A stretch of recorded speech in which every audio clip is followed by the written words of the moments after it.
가야 6국 가운데 한 나라였던 아라가야. 이 아라가야의 도읍지였던 곳이 바로 하만입니다. 아라가야는 가야연맹국 중에서도 아주 강력한 나라였다고 하는데요. 그 찬란한 역사와 문화가 어떤 모습으로 하만에 남아있는지 지금부터 함께 알아볼까요? 유네스코 세계유산 등재를 바라는 가야 구분군을 찾아서 오늘은 아라가야 하만에 왔습니다. 하만에서 첫 번째로 찾은 곳은 마리산 고분군인데요. 선생님, 제가 얼마 전에 신문을 봤는데 이 마리산 고분군 45호분에서 봉황 장식이 들어간 금동관이 나왔다는 이야기를 들었어요. 이게 어떤 내용인가요? 아라가야의 어떤 우월성을 보여주는 그런 것이라고 할 수 있겠는데, 이제 금강 테두리, 가느다란 테두리 위에 봉황 두 마리가 이렇게 서로 마주보고 있는 모양을 하고 있었다고 합니다. 근데 그게 그런 모양이 나온 게 우리나라에서는 처음이고, 또 이제 금관 중에서는 가야권에서만큼은 이제 가장 앞선 시기일 것이라고 합니다. 그렇다면 마리산 고분군의 역사적인 특징도 궁금한데요. 이게 어쩌면 더 크고 중요한 것일 수도 있는데요.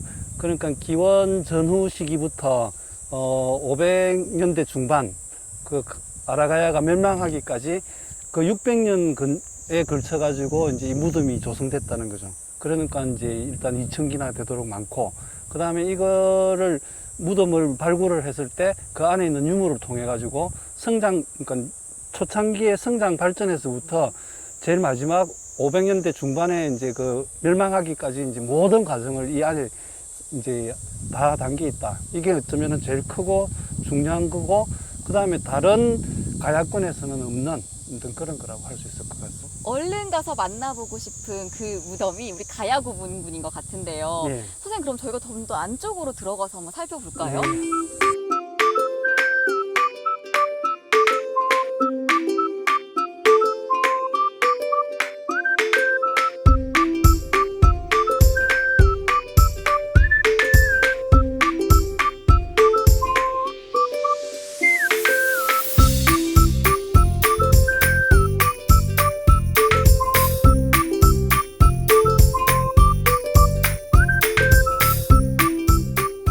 뒤에 있는 어마어마한 무덤은 한눈에 보기에도 왕릉급인데 주인은 누구이며 언제 만들어졌나요?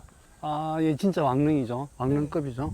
이렇게 엄청나게 큰 거는 이제 5세기 접어들어 가지고 이제 6세기까지 그렇게 이제 집중적으로 만들어졌죠. 그러니까 이제 이 지역을 다스리는 최고 우두머리 임금급이라고 이제 말할 수 있겠죠. 그 당시에 임금급의 사람이 지금 무덤 앞에 저희가 있는 거예요. 그러면 마리산 고분군에는 이렇게 큰 무덤도 있고 또 작은 무덤도 있는데요. 어떤 차이가 있는 건가요? 큰 무덤들을 보면은 여기서부터 이렇게 이제 주된 능선을 따라 쭉 이렇게 이제 이어지고, 거기에서 가지 능선이 이렇게 쭉 나가는데, 그거는 그것보다는 좀 더 작은 무덤, 또 그것보다 또 더 작은 무덤, 이런 식으로 위계를 갖추고 있는 그것이죠. 그렇다면 어느 때부터는 봉분의 위치와 크기도 달라졌을 것 같은데 맞나요? 그래요. 이게 이제 그 쭉 계속 만들어지는 게 아니고, 이제 500년대 6세기 접어들면서 내용도 바뀌고 이제 그러면서 그 규모도 적어지고 안에 부장되는 유물들도 이제 적어집니다. 그렇게 이제 말하자면은 성장과 발전을 거쳐서 다시 쇠퇴하기 시작하는 이런 그런 어떤 그 곡선을 보이는 거죠. 그렇군요. 그래서 선생님, 제가 이번에는 미리 좀 예습을 해봤는데 여기에 그 불꽃 파워를 자랑하는 불꽃무늬 토기가 나온 암각화 고분이 있다고 들었어요. 그거 좀 보여주세요. 지금 바로 가보도록 그렇게 하겠습니다.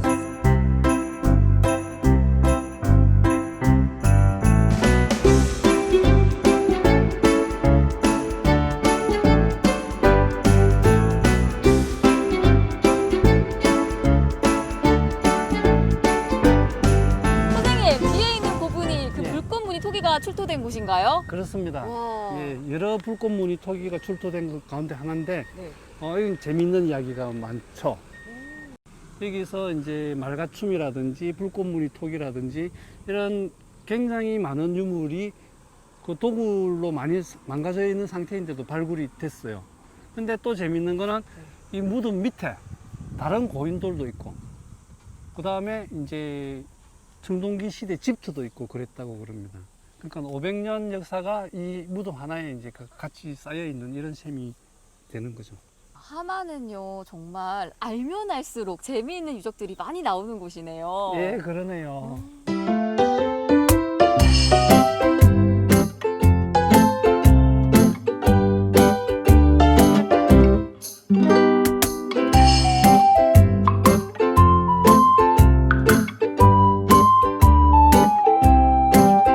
저희가 야트막한 언덕으로 올라왔는데요. 선생님 정말 신기한 게 밭도 있고 집도 있고 주민들 생활지 바로 옆에 고분이 있어요. 아, 예, 그렇습니다. 우와. 이게 이제 마리산 고분군하고 같은 능선으로 이렇게 쭉 이어지는 건데, 네. 이렇게 해서 앞뒤로 계속 이어지는 거죠.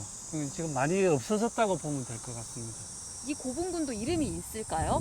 남문외 고분군, 남문 밖에 있는 지맥의 고분군, 이렇게 생각합니다. 맞습니다.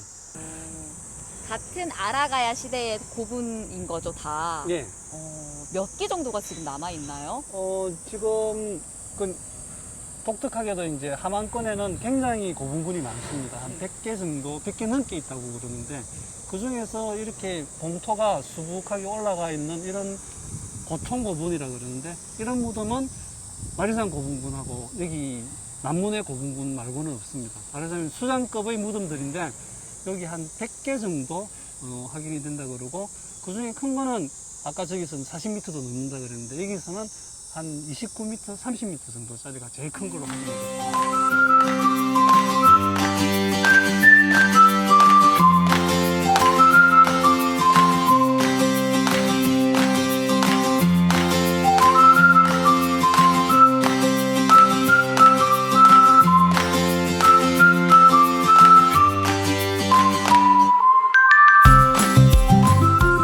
함안박물관이 정말 근사한데요. 예. 선생님, 저희가 지금 지나가고 있는 이곳이 그 불꽃무늬 토기 예. 맞죠? 예, 불꽃무늬 토기를 이제 그 형상화한 거죠. 예, 함안을 대표하는 이제 무늬라고 할 수 있는데, 토기에다가 이렇게 뚫어가지고 만들었는데, 지금 사람의 감각으로 보더라도 상당히 현대적이고 군더더기가 없고, 또 하나는 이렇게 하늘로 날아 올라가는 듯한 상승감까지 이렇게 주는 굉장히 이제 멋진 거라고 저는 생각합니다. 내부에는 함안박물관의 대표적인 유물 어떤 것들을 만나볼 수 있을까요? 조금 전에 말씀드린 이제 미늘쇠라든지 어떤 또 말갑옷, 그 다음에 갑옷, 투구, 그 다음에 이제 장식이 잘 된 칼, 뭐 환두대도 뭐 이런 식으로 이야기하는데, 이런 식으로 요 마리산 고분군과 이제 다른 함안권 고분에서 나온 많은 유물들을 여기 담아 아주 질서 있게 잘 보관하고 전시하고 있습니다. 근데 아라가야의 토기가 되게 독창적이라고 들었는데 예. 토기라 하면 보통 다 비슷비슷하지 않나요? 다양하게 생긴 토기가 여기 많이 나왔습니다. 그거는 지금도 마찬가지지만 먹고 살만해야 이제 또 다른 생각을 할 수 있거든요. 그러니까 이 생산력이 높다 보니까 이제 이렇게 자유로운 생각으로 다양한 모양을 만들어낼 수 있었다, 이렇게 이야기들을 합니다. 선생님, 아라가야의 토기 이야기만 하루를 꼬박 해도 시간이 부족할 것 같아요. 계속해서 재미있는 네, 역사 탐방, 가야사 탐방 한번 가보실까요? 예, 오.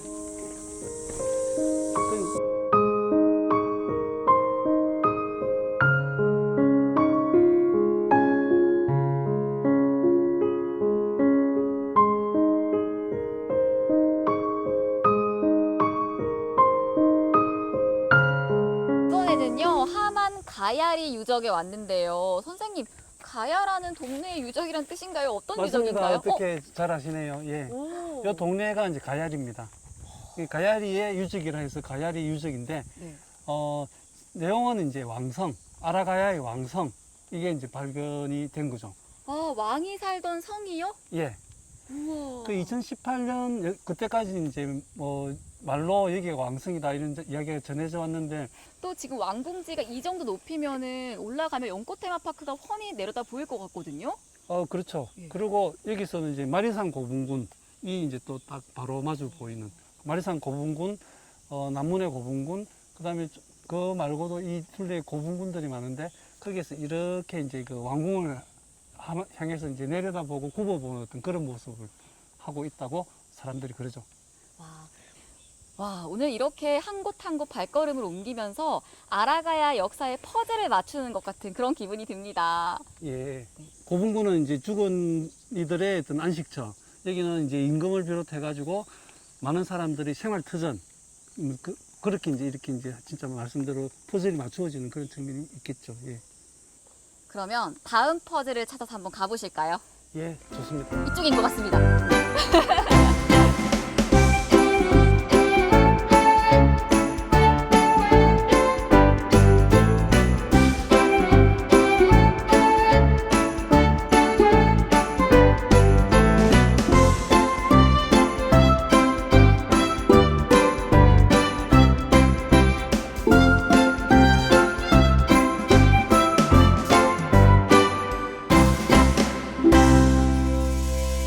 여기가 대체 어디인고 싶은 그런 곳에 왔는데요, 선생님. 예, 예. 그냥 잘린 나무 기둥이 툭툭 박혀 있거든요. 예, 예. 여기도 아라가야 유적인가요?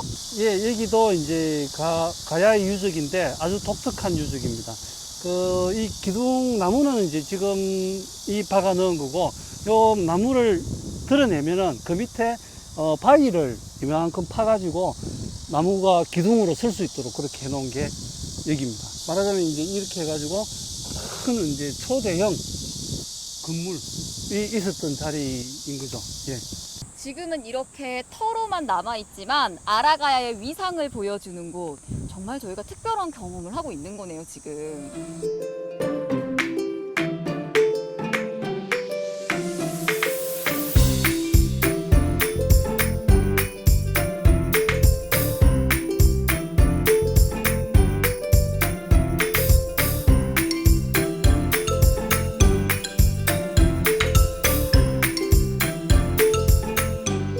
와, 이번에 찾은 곳은요, 뒤편에 발굴이 한창인데요. 선생님, 여기가 어떤 곳이길래요? 예, 성산산성이라고 합니다. 그 성이 있어서 성산이라 하고, 그 성산에 다시 산성이 있기 때문에 성산산성이라고 이렇게 좀 꼬여있긴 하지만 그렇게 합니다. 오, 그럼 지금 발굴 현장을 눈으로 직접 보니까 예. 어떤 것들이 발굴이 됐는지 너무 궁금해요. 아, 그렇죠. 예. 예, 첫째로는 이제 이 산성의 흔적. 이게 이제 원래는 이제 그 세월이 흐르면서 흙이 쌓이고 막 이렇게 해가지고 정확한 흔적이 드러나지 않았는데 쭉 하면서 100% 돌로 쌓은 산성이라는 것을 확인할 수 있게 됐고요. 그다음에 또 하나는 이제 굉장히 많이 알려진 건데 700년 전 고려 시대 연꽃의 씨앗이 발견이 됐습니다. 그럼 그게 그냥 죽어 있는 게 아니라 다시 싹을 틔웠더니 싹이 났어요. 그리고 그 꽃이 피었습니다. 그 아라홍련이 여기서 발견이 됐습니다. 우와, 역시 선생님이랑 같이 이렇게 역사 탐방을 하다 보니까 점점 더 시야가 넓어지는 것 같아요. 그럼 지금 발굴되고 있는 이 산성은 어느 시대의 산성인가요? 우리가 쭉 오니까 이제 가야 시대의 걸로 생각할 수도 있는데, 이건 가야의 종말. 가야가 망하고 나서 신라가 쌓은 걸로 이제 밝혀졌어요. 그전에는 막연하게 가야가 쌓은 옛 성에다가 신라가 더 보수해서 쓰지 않았을까 이런 정도 생각했는데 해보니까 100% 신라 이렇게 확인이 됐습니다. 이게 말하자면 이제 신라가 아라가야를 점령하고 나서 그 다음에 외적이 일본에서 쳐들어오는 것을 막기 위해서 이렇게 쌓았다고 짐작을 하는 사람들이 많습니다. 유네스코 세계유산 등재를 바라는 가야 구분군을 찾아서 오늘은 함안에서 함께했습니다. 함안의 자연과 함께 정답게 자리하고 있는 가야 고분군부터 아라가야인들의 생활상을 엿볼 수 있는 생활유적지까지 만나봤는데요. 함안의 가야 고분군이 유네스코 세계유산으로 얼른 이름을 올려서 더 많은 세계인들과 아라가야를 만날 수 있으면 좋겠습니다. 역사의 타임캡슐이라고 부르는 고분군부터 함안 곳곳에 숨쉬고 있는 흔적을 통해 알 수 있었던 아라가야의 역사. 찬란한 문화를 바탕으로 강력한 힘을 보여줬던 아라가야의 모습과 역사가 더 많은 사람들에게 알려지길 바랍니다.